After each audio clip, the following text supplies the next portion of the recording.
e inicio a lo que es este sexto Congreso Iberoamericano de Archivos Universitarios, vamos a presentar a quien tendrá la responsabilidad de ser la disertante, que dará apertura, como decíamos, a este importante evento iberoamericano. Antonia Heredia Herrera es doctora en Historia de América por la Universidad de Sevilla con premio extraordinario. Es académica de la Real Academia Hispanoamericana de Cádiz. Ostenta la Orden del Congreso de Colombia con el grado de Gran Cruz de Caballero impuesto el 24 de mayo de 2007 por orden número 113 de 2007 de dicha institución. Le han sido impuestas la Medalla de Oro de la Ciudad de Sevilla el 30 de mayo de 2008 y la Medalla de Oro de la provincia el 23 de mayo de 2010. Es miembro fundador y vocal de la Cátedra General Castaños. Ha sido jefa de sección en el Archivo General de Indias durante 30 años. En ese tiempo fue responsable de los siguientes fondos: Audiencia de Filipinas, Audiencia de Quito, Correos Marítimos, Capitanía General de Cuba y Consulados Mercantiles. De todos ellos ha publicado la correspondiente Guía de Inventario. Ha sido directora del Archivo de la Diputación Provincial de Sevilla, que organizó, elaborando un cuadro de clasificación para el Fondo de la Diputación Provincial y otro para los fondos de instituciones benéficas sevillanas conservados en dicho archivo. Uno y otro y toda la labor realizada están publicadas. Asimismo, podemos decir de la doctora Heredia Herrera que actualmente codirige la Maestría en Gestión Documental y Administración de Archivos para Archiveros Hispanoamericanos en la Universidad Internacional de Andalucía. De dicha maestría van celebradas 5 ediciones: 2003, 2005, 2006, 2009 y 2010, y está prevista la sexta para el año 2014. Continuando con las referencias de la doctora Heredia Herrera dentro de sus publicaciones destacadas, de un importante palmarés, por cierto: Manual de Organización de Fondos Administrativos de Corporaciones Locales, Manual de Instrumentos de Descripción Documental, Recopilación de Estudios de Diplomacia Indiana, publicaciones monográficas algunas que tienen su desarrollo desde el año 1980 hasta la actualidad. Presentamos entonces para la conferencia magistral a la doctora Antonia Heredia Herrera. Bienvenida, doctora.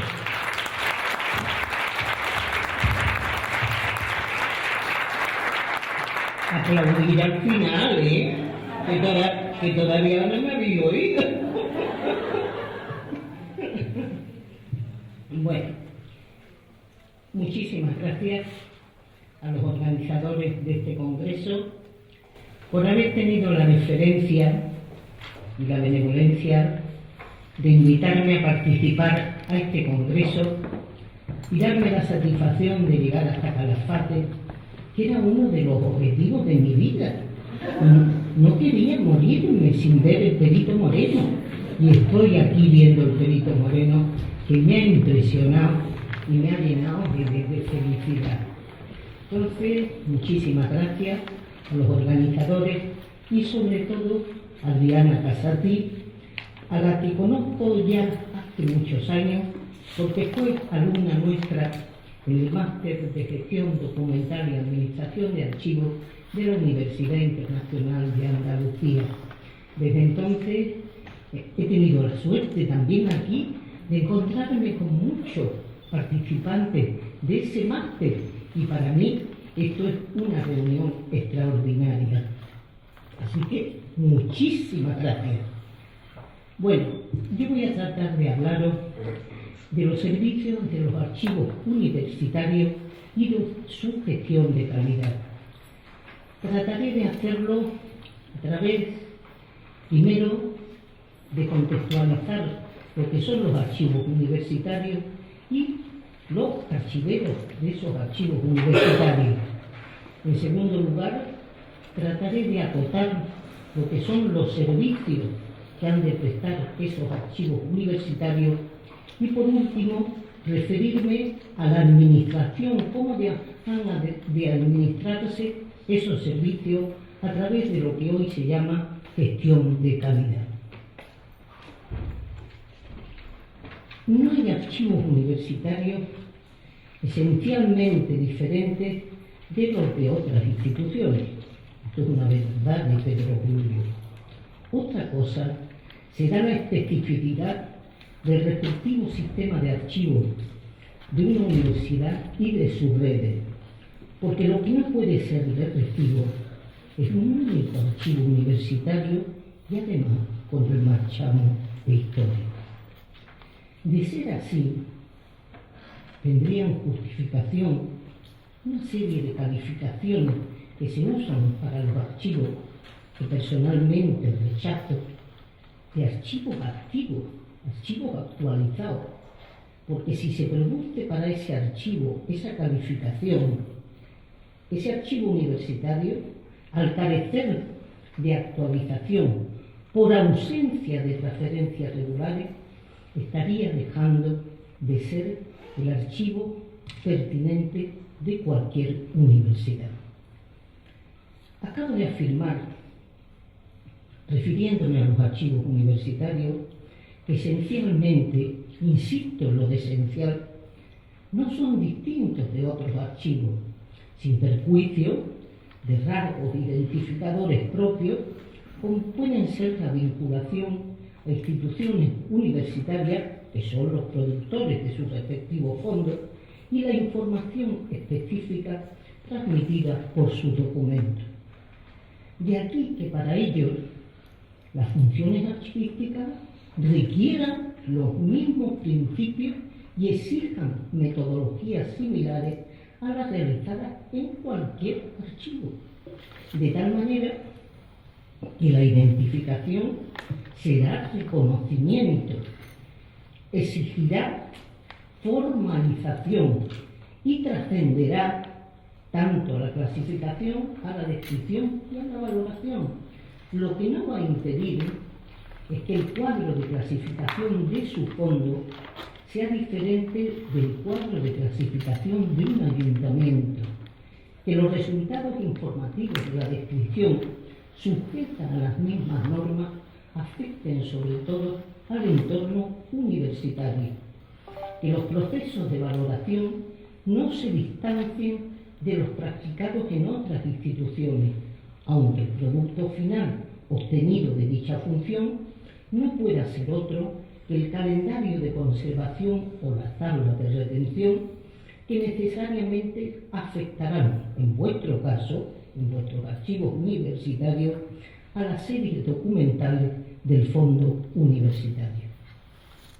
Insisto, el cuadro de clasificación del fondo universitario, como el de cualquier fondo, tiene que revestir funcionalidad, jerarquía, consistencia en el más estricto sentido archivístico que nos transmitió Teodoro Cheleme.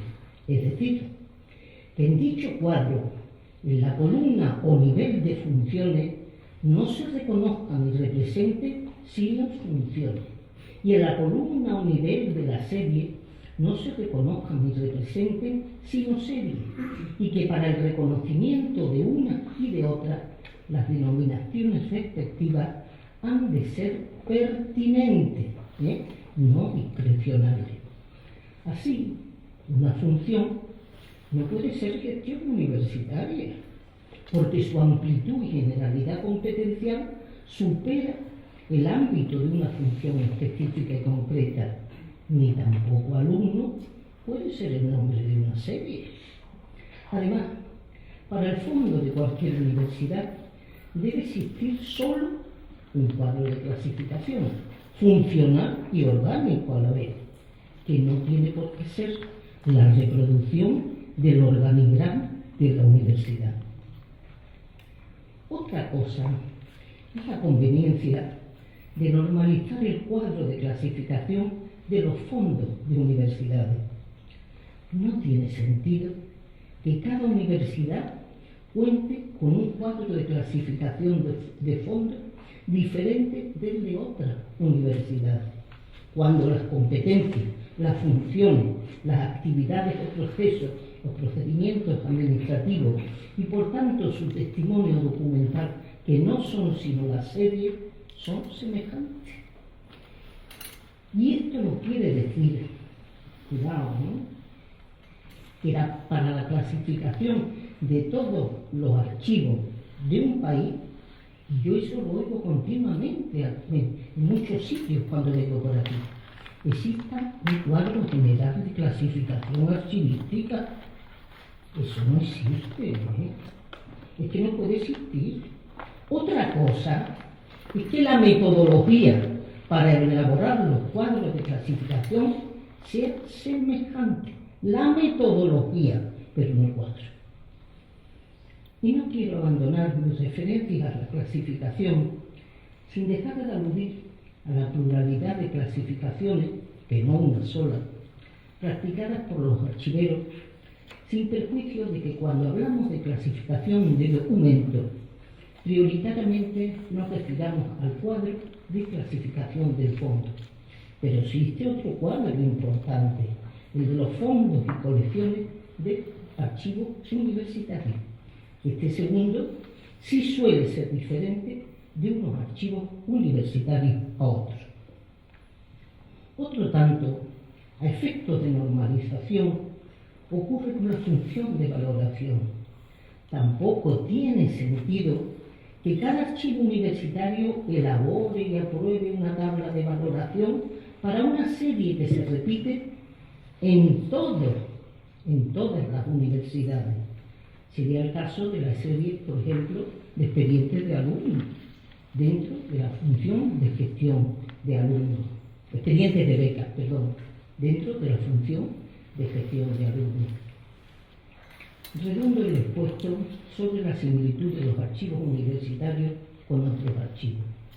Les afecta la legislación general para los documentos, para los archivos y para el patrimonio documental del territorio de región donde estén integrados, con independencia de las normas y reglamentos elaborados para los respectivos archivos, que no deberán, por supuesto, apartarse de la legislación general.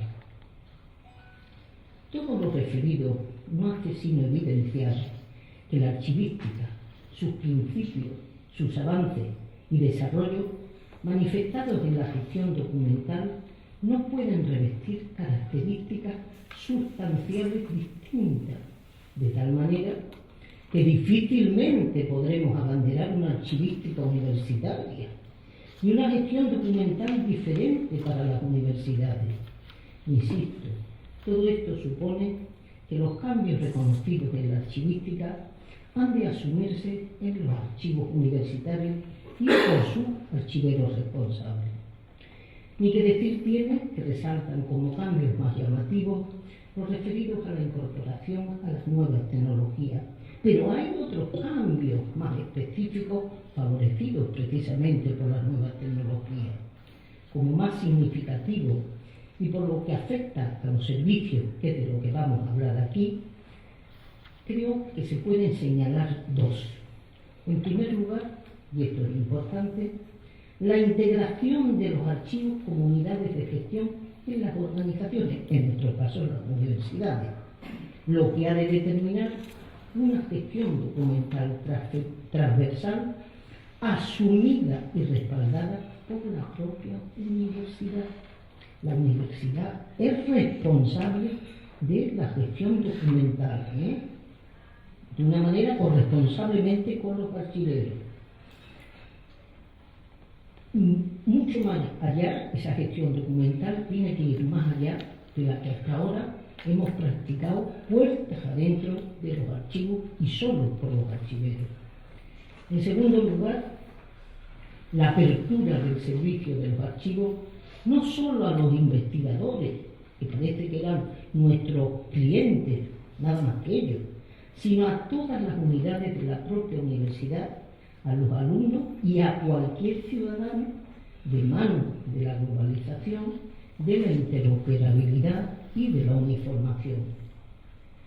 No me cabe duda que estos cambios tienen sus rebajas, porque todavía las universidades tienen que asumir plenamente su responsabilidad en esa gestión documental transversal, que ha de traducirse en lo que es una política de gestión documental respaldada de una manera patrocinada, asumida por las universidades. Y también la universidad tiene que asumir la corresponsabilidad con los archiveros Y, por otra parte, queda por liberalizar el acceso y admitir que la transparencia no es cuestión solo de los gobiernos.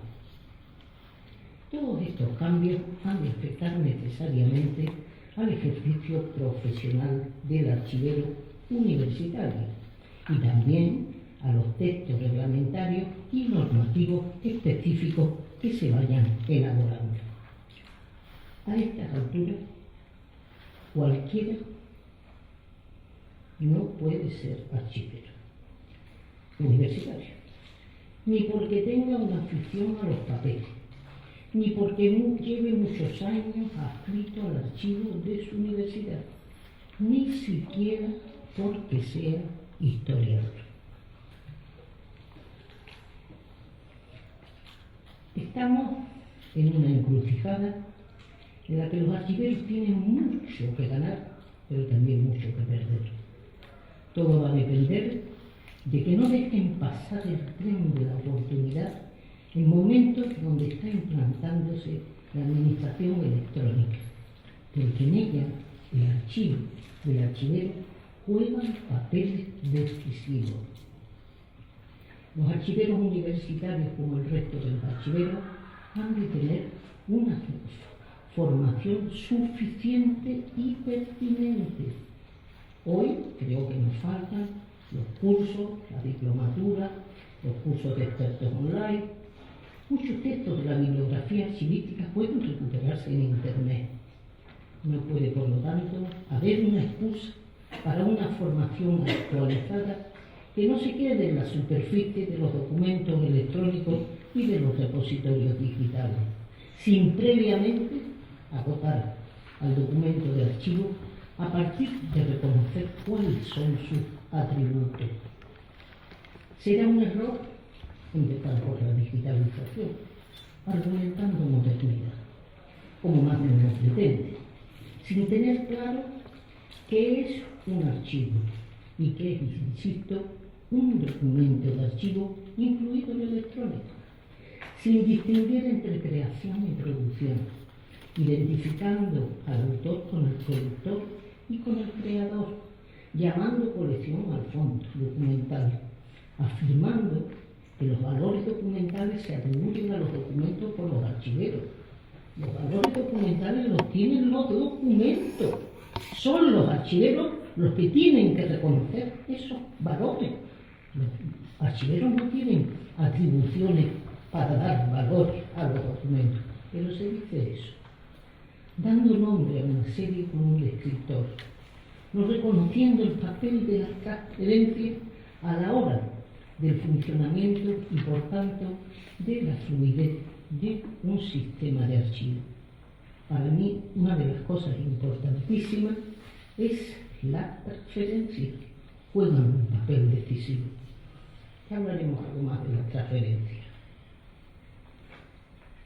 Yo tengo cierta preocupación. No sé si solo es una sensación personal, pero los archiveros se están situando en el espacio digital sin saber archivística. Yo he tenido ocasión de comprobarlo recientemente cuando he participado no hace mucho en una diplomatura sobre archivos digitales celebrada en México. Los archiveros hoy no pueden trabajar solo puestas dentro de los archivos históricos. Las funciones archivísticas han de saltar la tapia, adelantándose y colocándose al lado del diseño de los procedimientos administrativos electrónicos. Será el caso de la identificación, de la clasificación y de la valoración documental que han de estar de prevista antes de la existencia física o lógica de los documentos. La corresponsabilidad que ha de sustituir a la autonomía tradicional que tenían los archiveros ha de exigirse a partir, claro, de la demostración de la eficacia de nuestra participación. Social y políticamente, en la actualidad, se resaltan la transparencia de la gestión, el derecho democrático de los ciudadanos a la información y la calidad de los servicios. Los archivos universitarios no pueden ser ajenos a dicho contexto y sus archiveros deben implicarse hasta donde les sea posible en la transparencia y en el derecho a la información y asumir totalmente la gestión de calidad. He dicho hasta donde les sea posible en la transparencia y en el derecho a la información, porque la regulación de la una y del otro, que tienen que ver con el acceso, no nos corresponde a los archiveros, pero sí tenemos que intentar dejarnos oír mejor colectiva que individualmente. Y me importa en este momento hacer un inciso con un comentario. A los archiveros se les integra profesionalmente tanto en las denominadas ciencias de la documentación como en las de la información. Y ocurre que nosotros no trabajamos con documentación en el sentido dado por los documentalistas, sino prioritariamente con documentos de archivo y solo con la información contenida en estos documentos. Nuestra materia prima no es la información, sin acotar, porque existe una diferencia sustancial entre documento de archivo e información. El documento de archivo lo definimos como una unidad de información, pero no con la información en general. De aquí que la sinonimia no quepa entre ellos.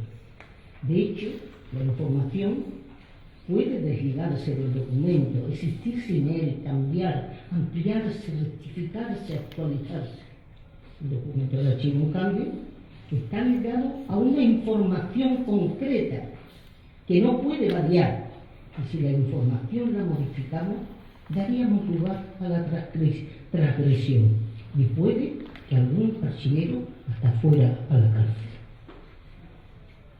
Si para la transparencia y para el acceso tenemos limitaciones a la hora de implicarnos en uno y otro, la gestión de calidad sí debemos asumirla, como más adelante insistiremos, con todas sus posibilidades, desde el compromiso y la normalización, desde la aplicación regular de indicadores y de su difusión anual, desde las auditorías obligadas, pero teniendo en cuenta que la gestión de calidad difícilmente podrá aplicarse en un archivo universitario sin contar con un conjunto amplio de premisas obligadas que más adelante voy a precisar.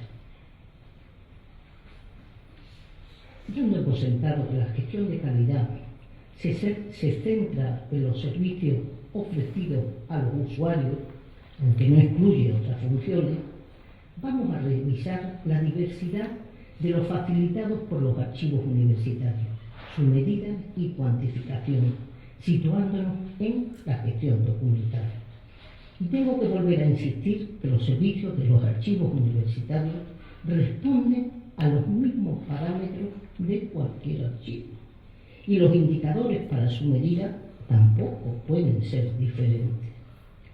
También en este caso empezaremos por contextualizar y acotar los diversos servicios para aplicarles la medida correspondiente una vez asumidos los conceptos de gestión documental y de gestión de calidad.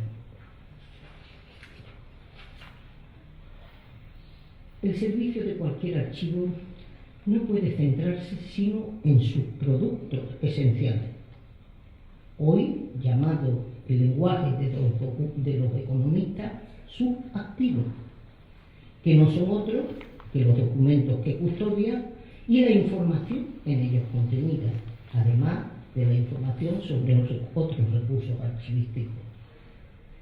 Hay que reconocer que actualmente el servicio de los archivos se ha dimensionado, se ha generalizado de tal manera que hemos pasado de la mano del derecho de acceso de un servicio elitista limitado casi exclusivamente a los historiadores a una amplitud que afecta a la totalidad de los ciudadanos, a la propia administración y en particular a los historiadores. O sea, hemos invertido el orden de los realmente beneficiados por nuestro servicio.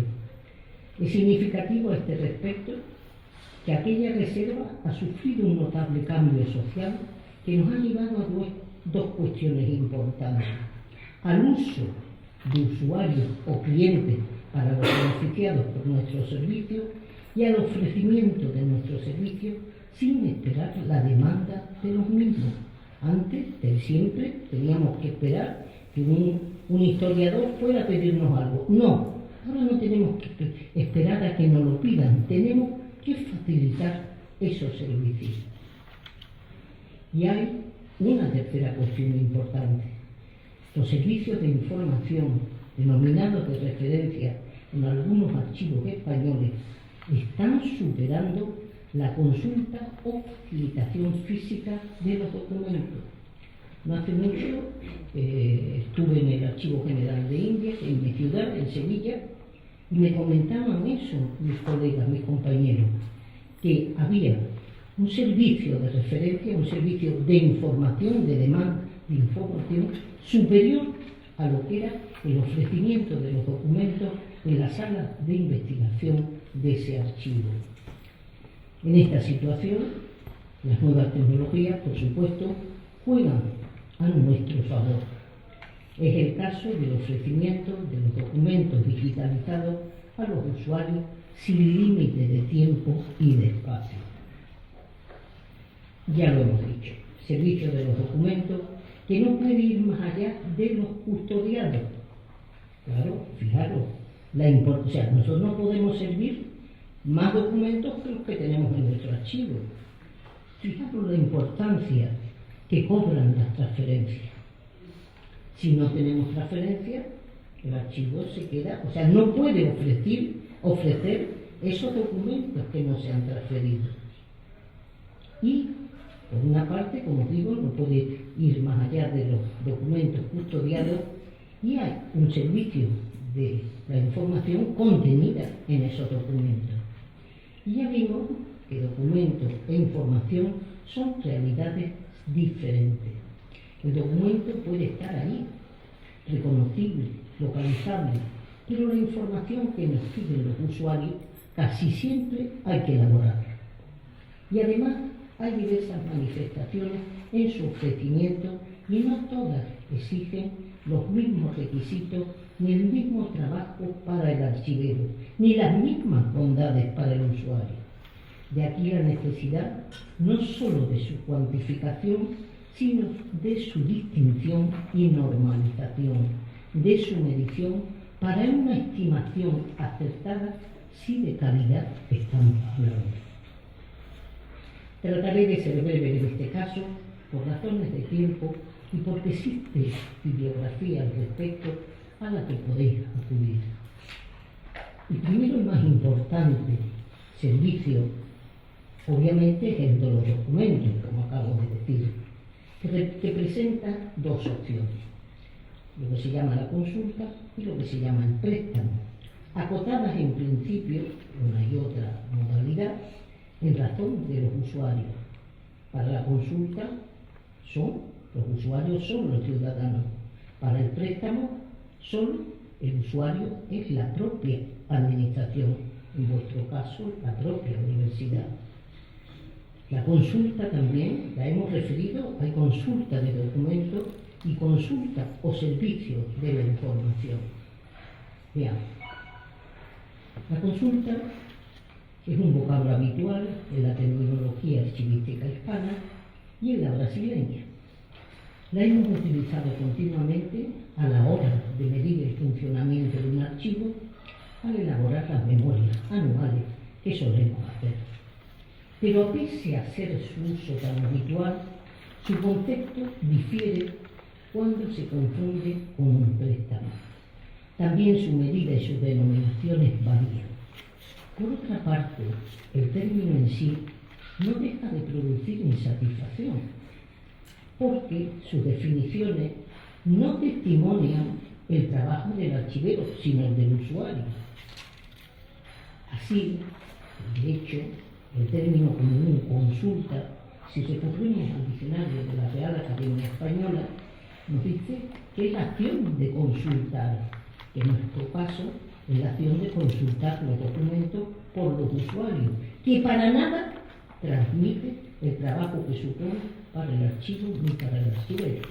Y claro, cuando estamos hablando de gestión de calidad, lo que queremos medir es el trabajo de los archiveros, los servicios de los archiveros. Estando tan afianzado, sin embargo, el término, quizá no sea bueno desterrarlo, ¿no? Pero después de redefinirlo, destacando a partir de esa definición el trabajo del archivero y entendiéndolo no como un acto, sino como un proceso. De aquí que en la consulta habremos de destacar la facilitación de los documentos a los usuarios con todo lo que esto lleva con anterioridad. Porque claro, para facilitar los documentos, antes tenemos que haber trabajado mucho, desde ingresar los documentos, organizarlos, escribirlos, porque si no, difícilmente podemos facilitar los documentos. Entonces, eso. Hemos de destacar la facilitación de los documentos a través de un proceso que empieza por la solicitud y concluye con el reintegro del documento al lugar de donde se sacó. Esa es la medida, o sea, ese es el proceso que tenemos que medir. La consulta también la hemos empleado para testimoniar el servicio de información y en este caso el proceso difiere algo. Tras la solicitud es obligada la elaboración de un informe y su remisión al interesado. Ese es el proceso de la consulta o servicio de información. Tanto en el caso de la consulta de documentos como la consulta o servicio de información, el registro para uno y para la otra tiene que ser obligado. Los archivos tienen que llevar registro, un instrumento totalmente preciso que registre y cuantifique estos servicios.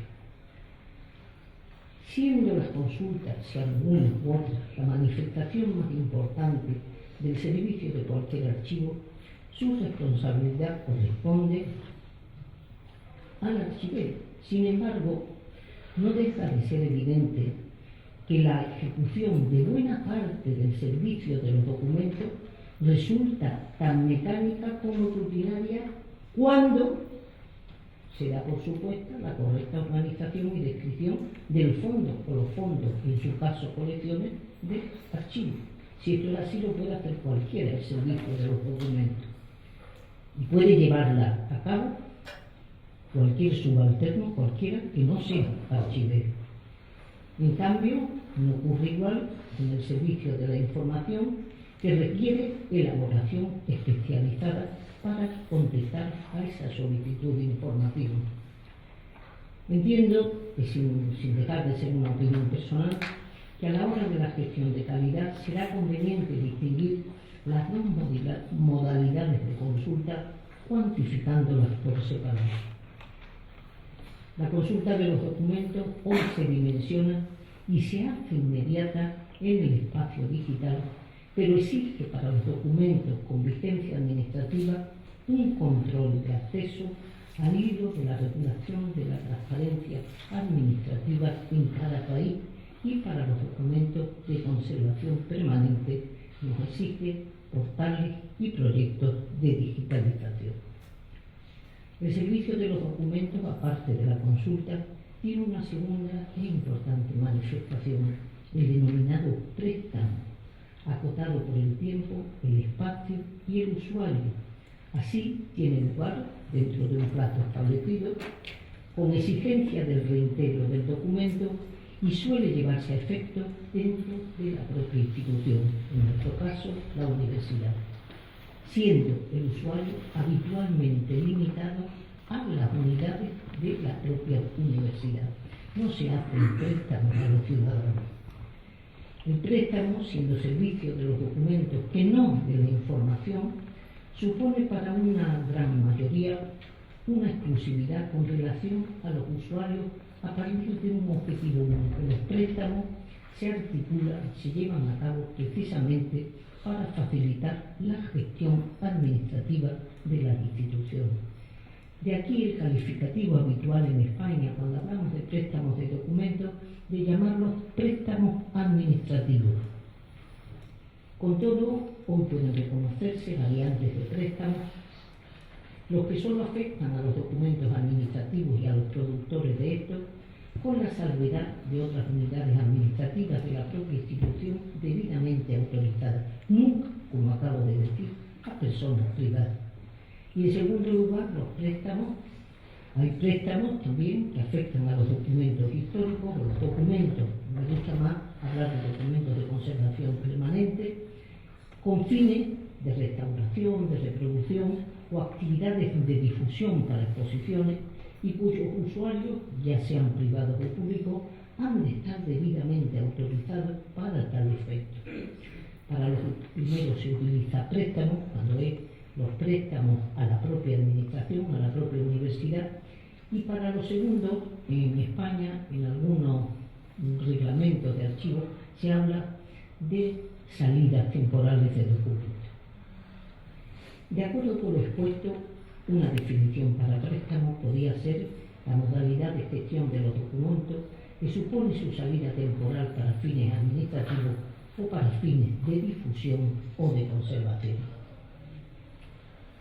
Hay otras manifestaciones del servicio de los documentos, como son su reproducción, que hoy alcanzan su cuota más significativa a partir de la digitalización, y las exposiciones como manifestación puntual y extraordinaria del referido servicio. Ni que decir tiene que la asistencia técnica, las unidades de la propia gestión de los archiveros y la participación en la gestión documental de la misma son otras alternativas del servicio de los archivos universitarios.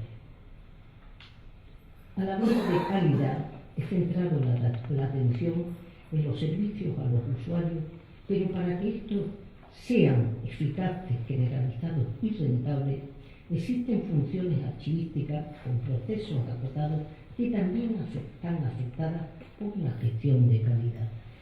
Me refiero, por ejemplo, a la función de adquisición o ingreso o entrada de documentos, que se identifica con la tradicional función de recoger. También la valoración documental y la descripción archivística también se pueden cuantificar y medir. Una y otra requieren también indicadores para su medida y cuantificación.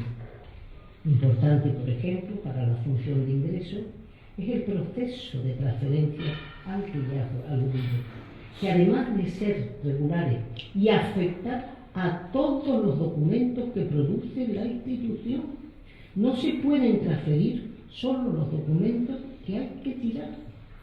No, hay que transferir todo. La institución tiene que tener conciencia que el archivo es un lugar seguro y donde mejor van a estar custodiados los documentos, y que no hace falta que se tengan en el despacho de aquel que ha producido los documentos como más seguridad. Las transferencias afectan a toda la producción documental de las universidades. Eso, claro, tiene que tener conciencia la propia institución universitaria. Para la valoración documental, los indicadores fundamentales son el número de estudios de valoración y selección de series realizados, el número de tablas de valoración aprobadas y la cantidad de documentos eliminados. Todo esto pueden ser indicadores para cuantificar y medir esa función de valoración. También la descripción exige indicadores para su medición, aunque la variedad de resultados de la descripción, que va desde la catalogación de un documento a la elaboración de un instrumento de descripción y más aún a un sistema de descripción, complica la fijación de su medida. Insisto, la medición y cuantificación de las funciones tienen una importancia decisiva a la hora de estimar la calidad del funcionamiento de cualquier archivo. Todos sabéis que gestión de calidad es una expresión relativamente reciente, aunque el concepto que transmite no sea totalmente ajeno a nuestro quehacer de ayer. Es una manifestación de la gestión documental. Por decirlo de otra manera, la gestión documental tiene como contexto, la gestión de calidad tiene como contexto la gestión documental, forma parte de la misma. Acabo de comentar que la gestión de calidad no es ajena a nuestro quehacer, y sin duda que esto es así. Recordemos al respecto la elaboración de memorias anuales de nuestro trabajo, tratando de ofrecer cifras de nuestras actividades, aunque sin proponerlo en ese momento de hace unos años la consecución de cero defectos ni insistir en la normalización, porque nos movíamos entonces en la discrecionalidad o en la familia de las normas ISO 9000, las que regulan a nivel internacional la gestión de calidad que debemos adoptar y adaptar.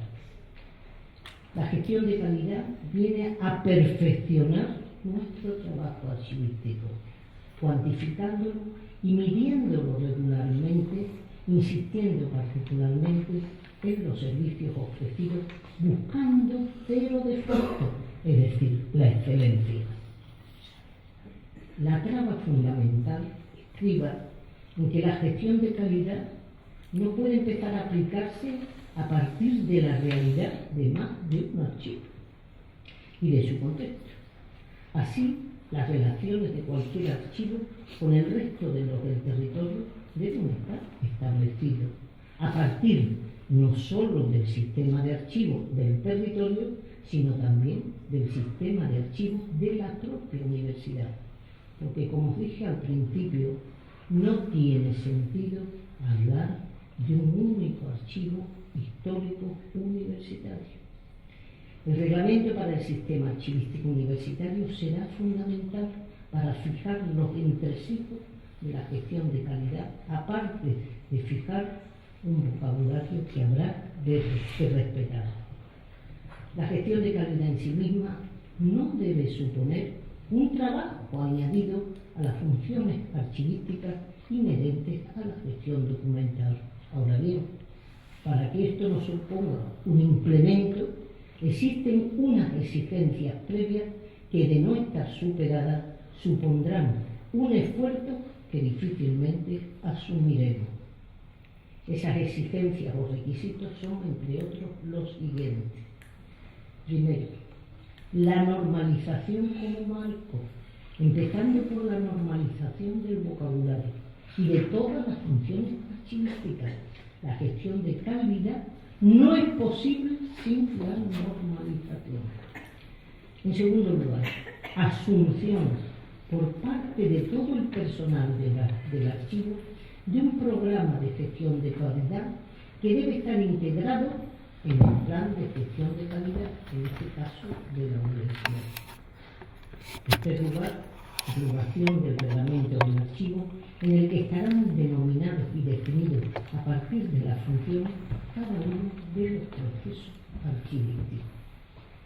Cuarto, acotación de todos esos procesos realizados habitualmente en o desde el archivo, es decir, dónde empiezan y dónde terminan, formalización de sus diagramas por etapas y reconocimiento de los resultados que han de obtenerse de cada proceso para poder establecer las medidas oportunas. Será el caso de la función de ingreso, entrada o adquisición, en la que podremos reconocer tantos procesos como estén reconocidos administrativamente y en el reglamento del archivo, empezando por uno de los principales, que no es otro, y vuelvo a hablar de las transferencias, a las que hablemos de añadir la compra, la donación, el depósito voluntario extraordinario. Son procesos diferentes a la hora de cuantificar, de medir los ingresos. En quinto lugar, fijación para cada proceso de los instrumentos que nos permitan cuantificar durante el periodo de tiempo establecido para la medición. Así, tenemos que tener un registro de préstamo, un registro de usuario, el registro de ingresos, en el que la transparencia ha de tener el mayor protagonismo, no pudiendo confundirse con una donación, ni con una compra, ni con un depósito.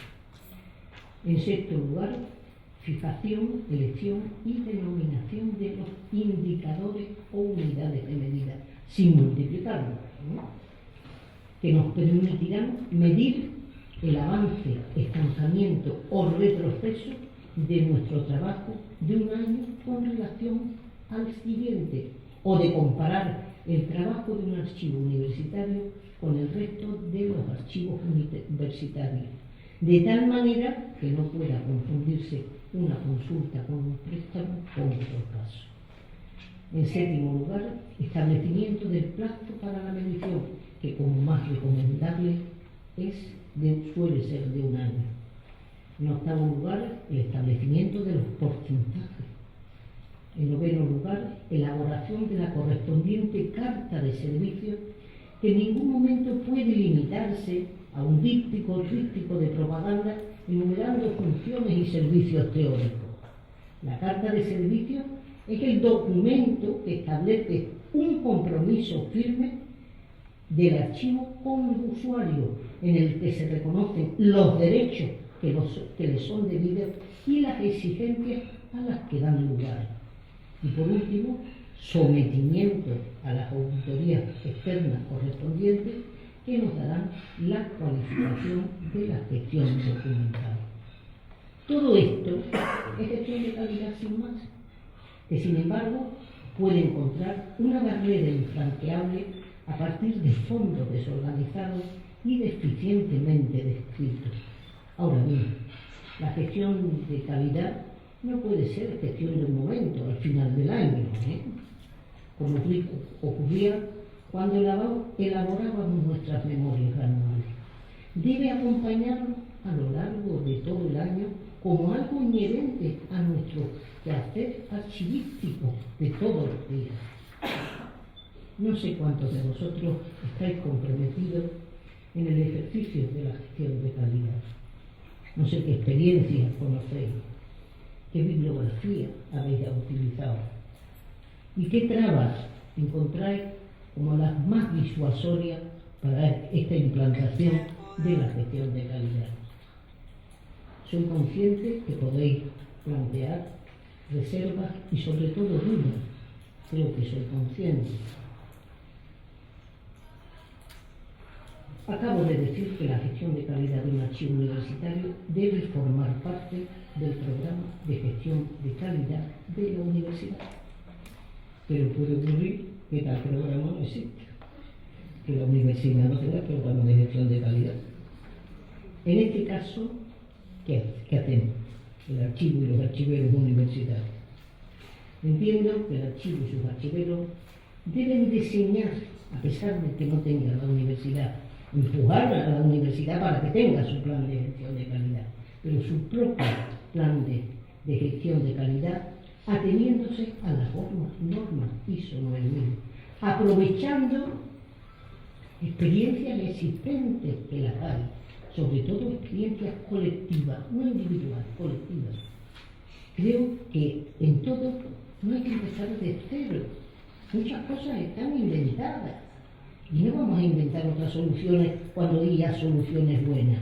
Aprovechemos lo que está. No olvidemos que la innovación no es invención. A este respecto, existe un proyecto de gestión de calidad no para archivos universitarios, sino para archivos locales, o sea, fundamentalmente los archivos de ayuntamiento. Es un proyecto elaborado por un grupo de trabajo representativo con unos 35 socios, es un colectivo como vosotros tenéis en marcha, de todas las regiones españolas. Ese grupo lleva por nombre Mesa de Trabajo de Archivos de Administración Local y viene trabajando ininterrumpidamente desde 1987. A principios de este mes de noviembre, acabamos de celebrar nuestros primeros 25 años de funcionamiento. Bueno, pues ese colectivo está trabajando en tratar de buscar soluciones a problemas comunes, porque ya lo digo, todos los archivos tienen los mismos problemas. Pues uno de esos proyectos que los que ha estado trabajando esa mesa, ese grupo de trabajo, es el penúltimo de los que ha llevado a cabo. Está publicado en una monografía reciente con el título de Indicadores de Gestión para los Archivos de Administración Local. Está publicado en el año 2010. De todas maneras, yo creo que hay facilidad, yo creo que deben haber ejemplares de esto para... O sea, y es ya una experiencia, fijaros, de un colectivo fuerte, un colectivo que está representado todas las regiones españolas, claro, para los archivos de ayuntamiento. Pero insisto, un archivo de ayuntamiento no es distinto de un archivo universitario. Entonces, esa experiencia se puede tomar, o sea, por ejemplo, las medidas, los nombres de los indicadores. Vamos a multiplicar nombres. Vamos a tener todos los mismos nombres. Vamos a saber cuáles son las medidas, cómo se miden los procesos. Entonces, yo creo que es fácil recurrir a esas experiencias. Creo haber repetido que un archivo universitario no es diferente de otros archivos. De aquí que tampoco un programa de gestión de calidad con selección de indicadores tenga que ser diferente del de otros archivos. Aprovechemos, por lo tanto, como acabo de decir, experiencias consistentes, avaladas, y no empecemos de cero cuando ya existen resultados que yo creo que pueden ser positivos. Termino. La razón de los archiveros se traduce en los servicios que pueden ofrecer a los usuarios en el sentido más amplio y diverso. Esos servicios hay que cuantificarlos a partir de un reconocimiento claro de los mismos y de unas medidas normalizadas de los resultados de los procesos que generan esos servicios con el fin de establecer relaciones comparativas de un año para otro, de unos archivos con otros, para comprobar el avance, el estancamiento, el retroceso de nuestro trabajo. Pero, insisto, para la gestión de calidad hay barreras difíciles de superar, como son la ausencia de una política de ingresos, o sea, que los ingresos no sean las transferencias regulares y todos que afectan a la totalidad de la producción documental de la institución, a la desorganización es otra traba, la falta de una planificación y aplicación pertinente de la descripción. En definitiva, la gestión de calidad en cualquier archivo del mundo exige archiveros, pero para esos archiveros es importantísimo y fundamental la formación. La formación es algo en lo que realmente no podemos dejar de luchar, porque los archiveros no sea cualquiera que se diga que es archivero, no archiveros de nombre, archiveros profesionales. Muchas gracias.